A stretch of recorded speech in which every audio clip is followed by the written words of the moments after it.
Hello and welcome to this week's Chamber Beat. We have a very special guest with us this week, Majority Leader of the House here in Tennessee, William Lamberth. I think you'll hear why. Many of you already know Leader Lamberth, a longtime friend to the business community. Leader, welcome. Thank you. Appreciate y'all having me on today. And here at the beginning of a session, we look forward to another robust year where we support our business community, where we make sure folks have good jobs and good high-paying jobs in Tennessee so that they can provide for their families. Oh, that's great. Leader, what are some of the things that you expect to happen this legislative session? Not necessarily things you're working on, but just generally the flow of the legislature this year. So in the second year of session, obviously we have several bills that are left over from last year that began in the first year of the legislative session and, just need a little more time for folks to work on them. And many of those bills will carry over to this year, and folks have already begun working on those. We'll have probably several hundred additional bills that are filed. Less is more. So, there's no need for folks to just file every bill that might be possible, but to really focus, and that's what we've told a lot of our members, is really focus on what's going to benefit Tennessee. How are we going to make sure that Tennessee's best days are still ahead? How are we going to focus on making sure that there's less government, that there's lower taxes? We look for ways to be able to reduce the tax burden every single year.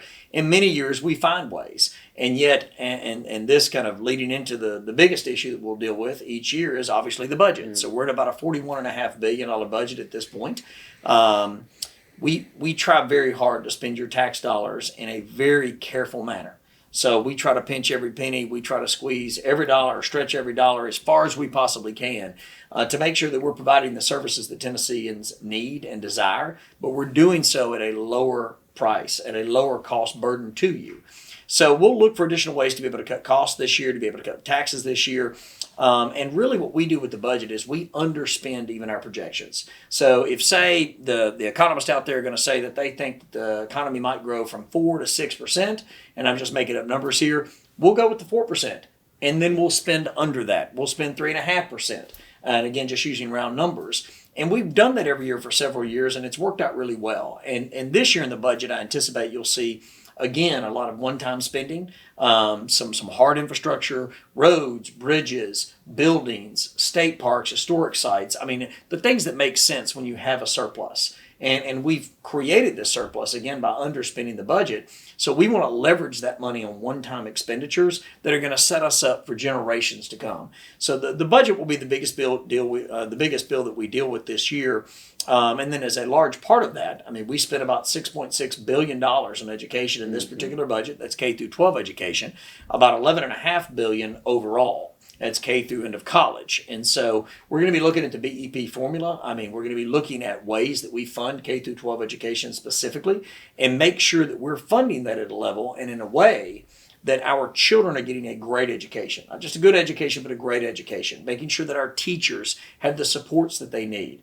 And really, as a third issue that I know will be top of the pile is criminal justice reform and criminal justice issues, really focused on making sure that we have safe communities. If your community is not safe, nothing else really matters. If your community is not safe, it's hard to have a good education. If the community is not safe, it's hard to have a good job and focus on what you need to focus on because you don't have safety. It's that number one bedrock thing that we want to make sure that every Tennessean, when they lay their head on the pillow at night, they're safe. They feel safe in their home and in their community.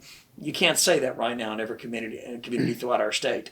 So between the budget and education spending and formula and really kind of education in general, and then community safety, I think those three will be kind of some of the three big stones that you'll see multitude of bills filed underneath those areas. It's a big workload already. Thanks for all the color you added there, Leader. So this is really more of a special interest question, but you get to carry the governor's legislative package every session. Just what is that like? It must be really cool, pretty weighty feeling to carry all those though, right?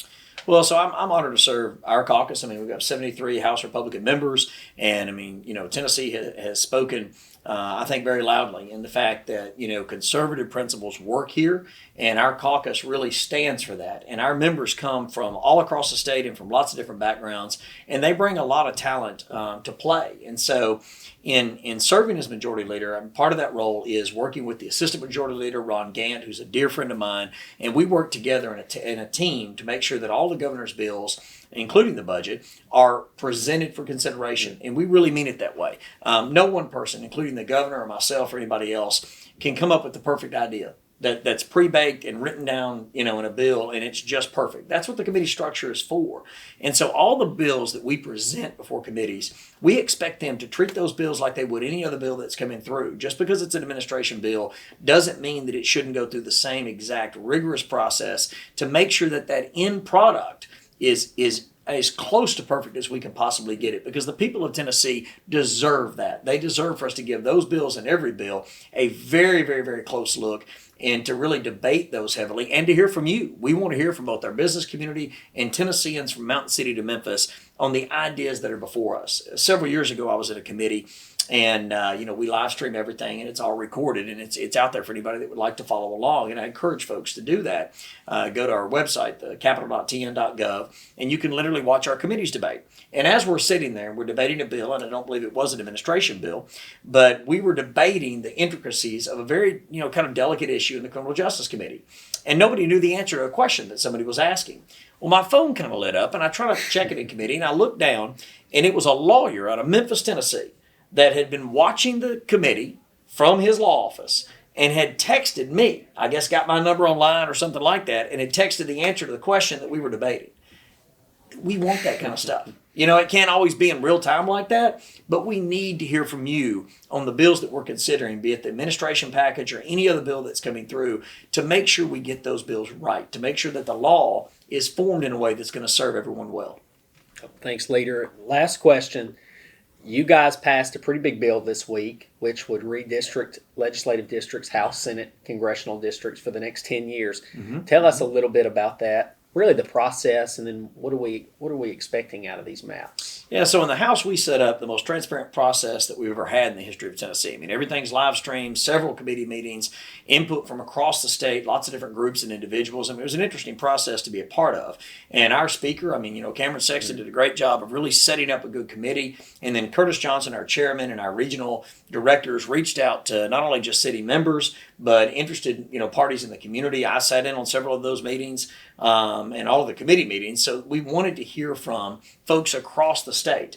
We wanted to hear that input to help us design, how these maps should accurately reflect the growth and or, unfortunately in some areas, the growth in some areas, but the loss of population in others. Not all areas growed. Some stagnated, some actually lost population.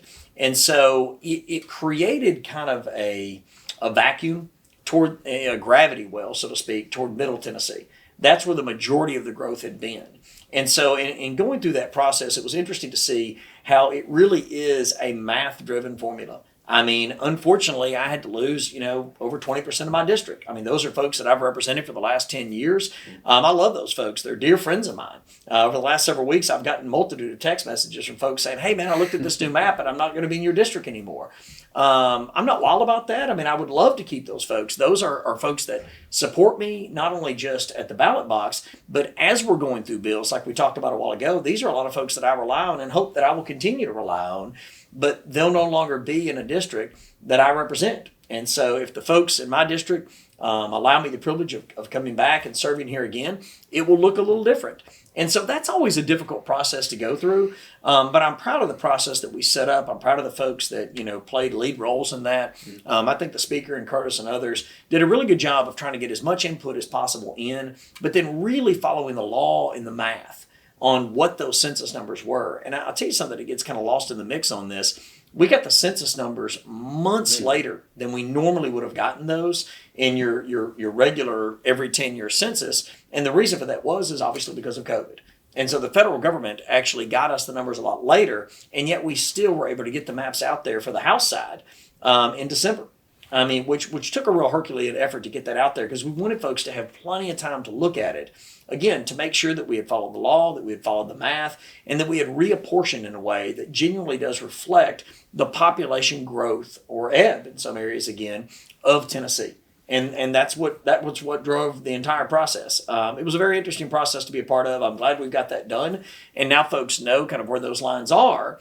And then they can go out and decide whether they themselves will run for public office, whether they want to support the folks that are in there already. They can interact with those folks that, will be in those proposed lines, or maybe in those proposed lines. Because just because a district gets changed down here where you're in one district or the other, every single Tennessean needs to still get out and vote and participate in that electoral process to choose who you want to represent you. Leader Lambert, thank you for joining us here today. Thanks all of you for tuning into the Chamber Beat again this week. I think you can see why we enjoy working closely with Leader Lambert and just the business-minded and fair-minded approach he brings to governing here in the House. Leader Lambert, thank you again. Thank all of you, and that's this week's Chamber Beat.